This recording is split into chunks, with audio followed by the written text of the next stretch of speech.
Welcome to the John Sporting Goods Podcast. You're going to get expert insight and tips for fishing the Puget Sound, San Juan Islands, and tributaries. I'm your host, Connor Martinez, and owner of John Sporting Goods in Everett, Washington. Welcome to the podcast, and let's get fishing.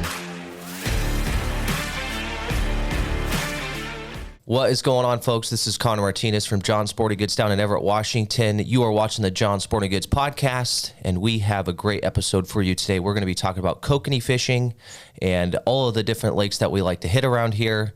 I got my buddy James Baxter of Baxter's Guided Fishing. Has sure proved himself the last few years as far as lake fishing for kokanee around here. I would say he's the go-to man for the job. So we're going to get into it. We're going to kind of talk about tackle, baits, depths, how we like to catch these things, how we like to cook and eat them. There's a few different ways, so let's get into it. We were talking about what are we going to say about the rules. There's not a bunch of rules to it, but there is one exclusion with Lake Washington. It has a different set of rules than the majority of the lakes. So we're going to exclude that, and we're going to just talk about kind of the other lakes, which would be Lake Stevens, Lake Kavanaugh, Samish, Whatcom. And Whatcom. To my knowledge, there's one rule that I know. You can keep 10 of them. What was the rule that you were mentioning?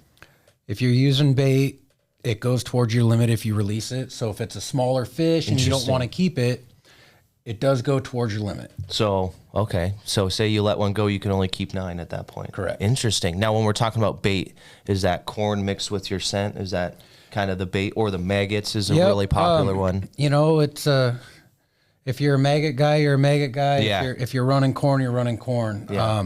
Those are the two primary baits that we're using. Right. But you putting scent in them, then also using the bait, you heard it. If you catch one and release it, that counts against your limit. You shouldn't release it because typically they don't last.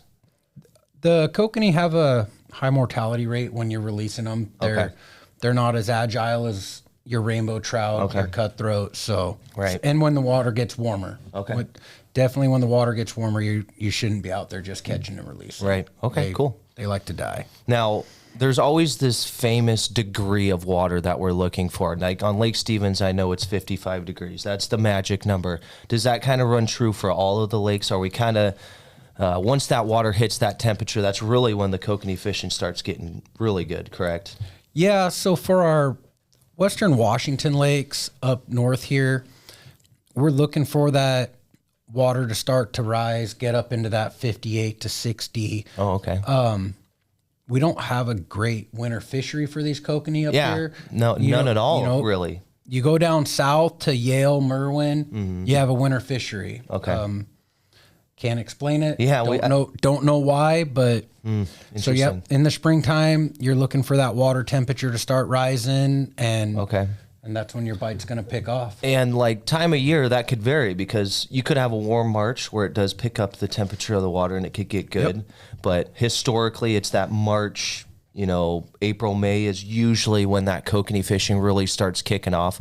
I honestly, I rely on James. He's going to tell me. He's going to tell me when the fishing starts getting good, and then I can relay that message to all my customers. Yep, I'm out there pre-fishing it. I'm always fishing the lake, whether I'm catching or not. I'll go out there and beat myself up at the beginning of March just to try something. Yeah. And historically, once you get into April, the second, third week of April, the bite starts to pick up, and that's when you're going to start getting your limits. Okay. Prior to that, one day you could get a limit of 10, and then the following day you get skunked, maybe one fish. Yeah, super spotty. And it's funny, like everyone relates these things to trout, and like rainbow trout trolling is fairly simple, right? But kokanee can be really tricky. I mean, color-wise, colors can throw them off. Temperature of the water can throw them off.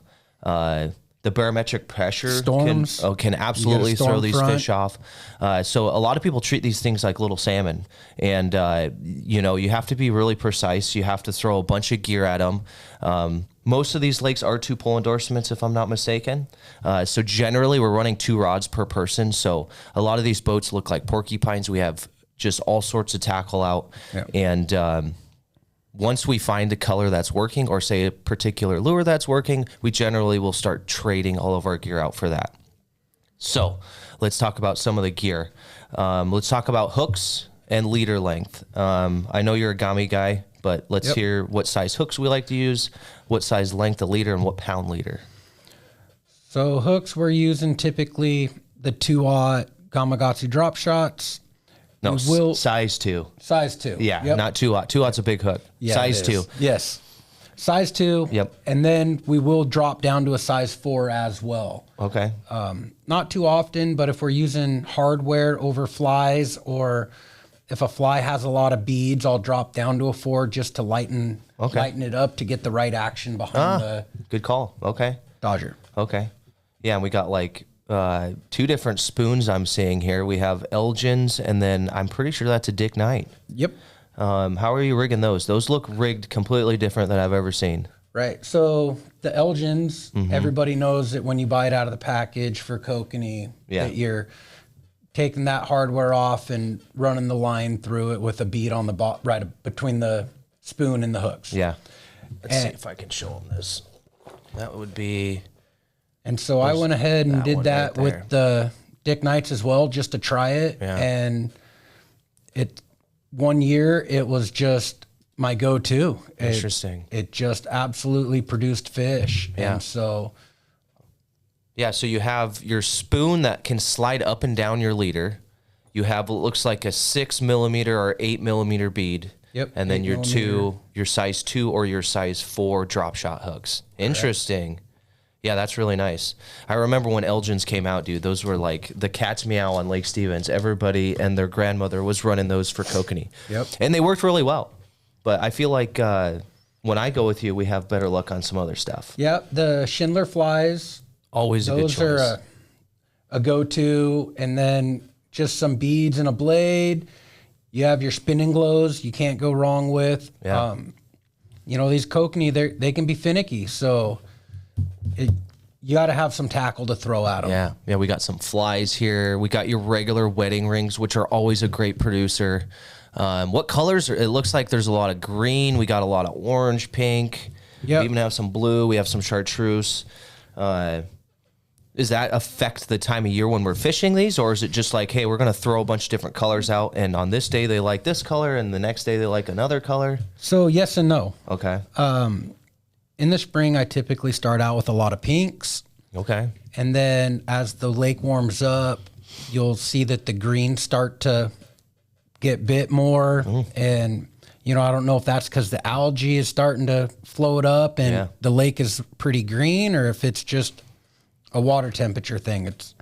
It's hard to say. Yeah. And then towards the fall, September, October, I'm running a lot more oranges. And so I kind of have a thing with it is the springtime is green, and the fish like the green, and in the fall you get the oranges, and Interesting. you got the fall colors. Yeah. Now that doesn't mean you're not going to put some of these colors on at the beginning of the day, but just from your correct. years of experience, you're finding that these colors work a certain time of year. Yep. Okay. Yeah, pink's a super notorious color. There's definitely at the beginning of the year and in the spring, when orange is firing one day. Yeah. So you definitely want to cycle through colors. Yeah.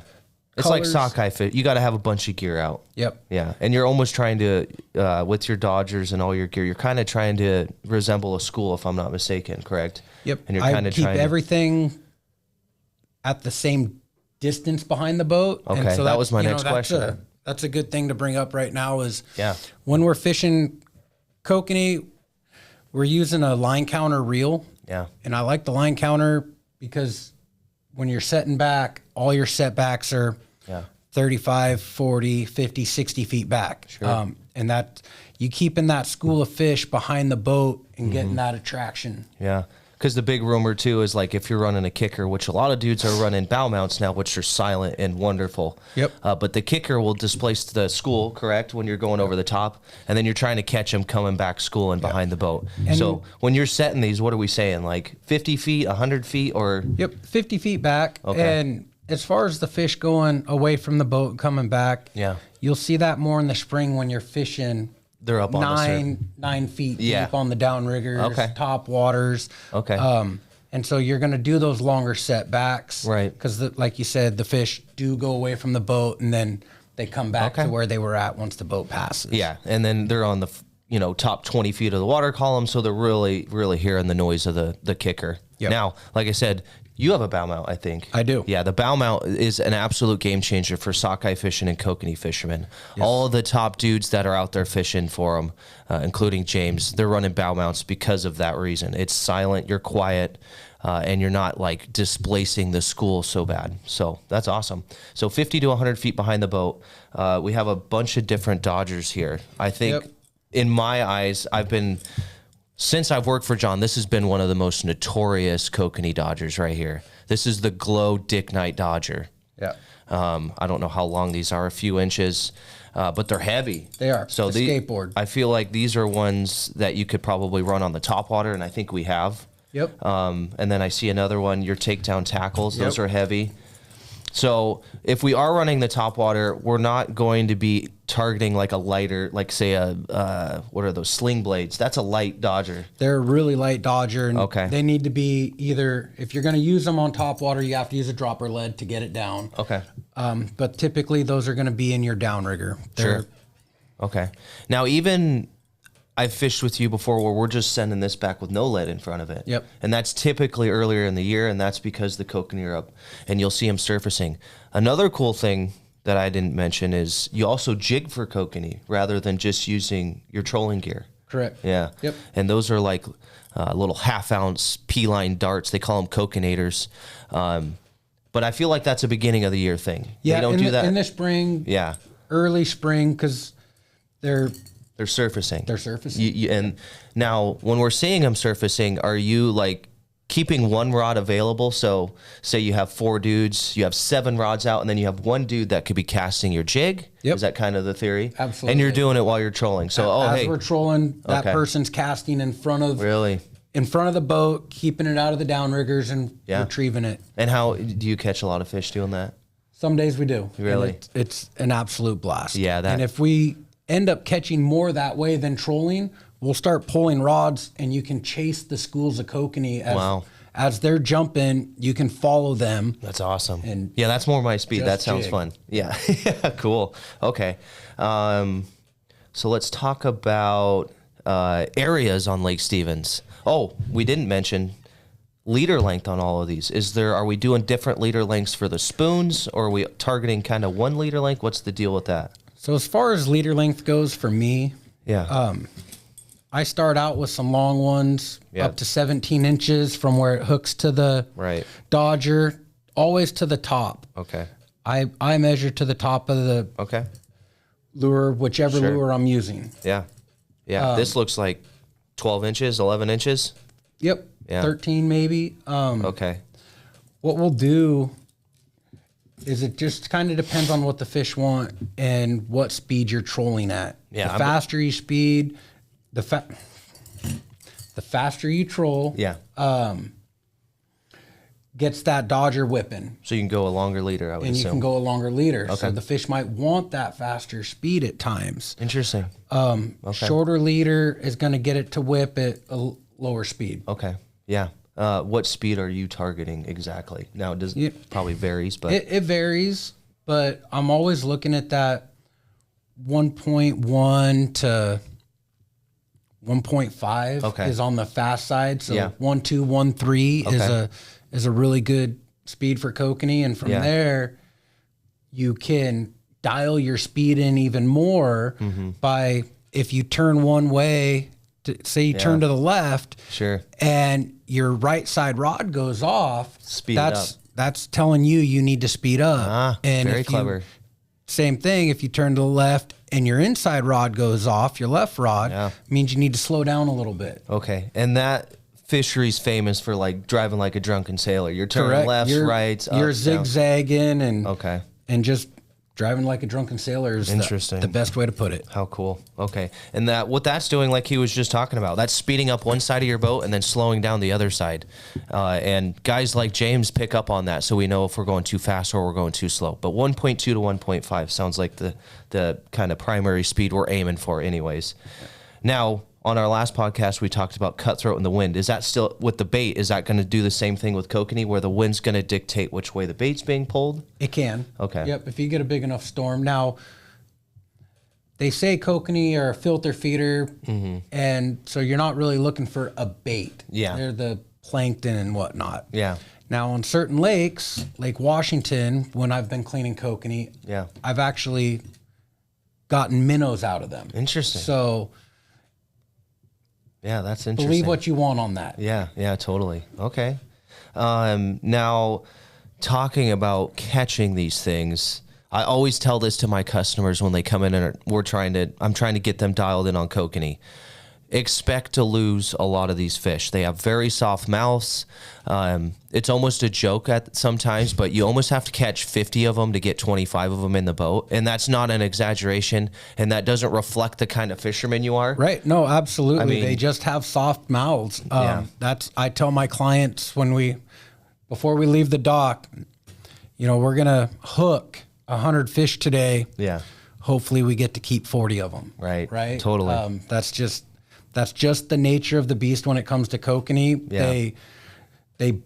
They flop all the way to the boat. Totally. Once that rod starts shaking, they are just back there spiraling all the way. Yeah. And with their soft mouths, that's why we're using a super limber rod. Yeah. Right? Yeah.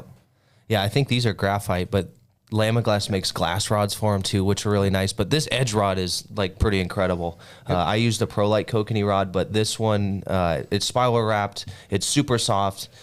I think you could put it in a downrigger. As also put lead on it, so it's a versatile rod. But yeah, you're trying to almost get a noodle rod just to compensate for these soft mouths. If you're using a really fast action graphite rod, you probably are going to lose more than half of those fish. It's just the nature of the beast. I see Alexa 100 on there, a really notorious trout kokanee reel. Line counter, like he was saying, it's great to set everything back at the same distance. Usually when I'm with James, I set it a little further so they see my stuff first. But what pound line do you have on there? That's 15-pound mono. Okay. It holds in the downrigger clip real well. Yeah. And it's got stretch to it, which is super important, I think. And we did talk about this on the last podcast, but they have trout size release clips and then they have salmon size release clips. We're obviously using the trout size. There's just not as much tension. There's a few companies that makes these. This is a Scotty release clip. Offshore makes a light tension release clip, which I think would work for this application. And then Seps makes a really small one too for trout fishing. Now, let's talk about the bait, because that is like a huge secret to the kokanee community. Like we were saying before, I think there's two different styles of baits, usually maggots, and then guys are using shoe peg corn. So what does James like to use? I use shoe peg corn. Yeah. And you have your own cure. I'm sure it's a secret. So you have all your own stuff that you want to put in it. Yeah. But you're always starting with, you're straining your can of shoe peg corn. Yeah. I like to put it out on a paper towel, let that water get out of there, and then I strain a can of tuna in oil into the corn. And by putting the corn on the towel prior to that, getting some of that water out of there, now that corn's going to soak up that tuna in oil. Nice. Okay. And from there, you'll want to put a little bit of either garlic salt or table salt in there, non-iodized, to cure it. That's going to stiffen the corn up to stay on the hooks. Okay. Now that you have your base, that's your base corn. Yeah. Now you can start playing around with different scent. Okay. And colors. I have been on your boat, and there's all sorts of colors that are. Yeah, being used. we like to dye the corn. That way, I'm not smelling it all the time. I know that the green is this color, the red is this color. Yeah, because your fingers are going to smell for a couple weeks after you cook it. And his fingers are all sorts of colors by the start of May for sure. Yeah. Okay. Cool. Let's talk now. Another thing with the bait, are we putting bait on both hooks, or are we just putting them on one hook? Yep, I tip both hooks. Okay. And if we do have different scents, are we putting different scents on each hook? Or say, obviously, if there's a scent that's definitively working, we're going to use that. But typically, you're staggering scents and kind of mixing and matching. I do. Okay. If I have 2 or 3 different scents on the boat, one side will run one side will run the other, and we'll kind of see what they want. Yeah. And sometimes I'll put one of each on just to get everything going. Okay, cool. Now, every time I've been kokanee fishing with guys, especially who are guiding for them, they have an extremely long net. You're talking like 7 to 8 foot net. Yeah, that's longer. probably Some of those extend out 10, Yeah, and that's going to reflect because we're losing so many. We want to get that net as far back as possible, so there's less risk of losing these kokanee. Yeah, a lot of them are lost at the boat. Totally. Yep. Yeah, and like we said, there's no rhyme. There's soft mouth, so you can't really change. There's not a lot to change to get more kokanee in the boat. Nope. I know when I'm fishing them, I like to just. I continuously reel really slowly. I'm not like dredging the fish in because you're really apt to pull the hooks out of the fish. Yep. But it's just kind of a consistent pull, and if you get them into the net, it's a bonus, and if you lose it, it's just the way it is. Yeah.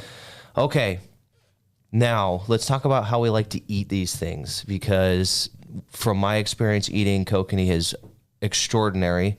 I've done it 2 different ways. I know there's probably 3 that people like to do, but pan frying them is really good. Yep. Pan frying them in oil. And usually what I do is I'll scale them. So I basically put my knife vertical and I scrape the scales off, and you'll literally see yourself pulling the scales off and cleaning that skin. I want the skin to be left on, and I typically fry them skin side down first. And I like to fry it a little longer on the skin side because it'll almost crisp up that skin, and then I'll flip it and cook the other side. But you're dealing with small fillets, so you don't need to cook them for extremely long, but I do like to fry the skin on it, and it makes it kind of a tasty little crisp on the outside. Yeah. Smoked kokanee is really popular. It is. That's probably one of my favorite ways to eat it. There's a bunch of different ways to do that, but what's the last way? Oh, canning them. Yeah.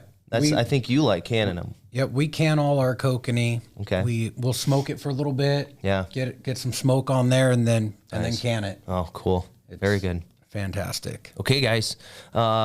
Anything I left out? I think we got it all, man. Yep. I think Yeah.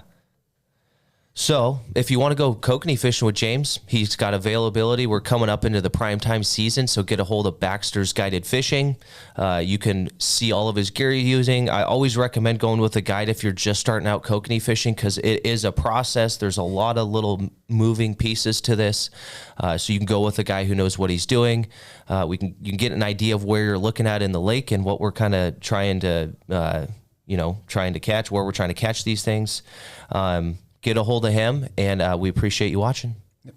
For more hot tips, live and on-the-water videos, follow us on Facebook, Instagram, and YouTube. And don't forget to stop by the shop on Broadway in Everett to get all your local fishing gear.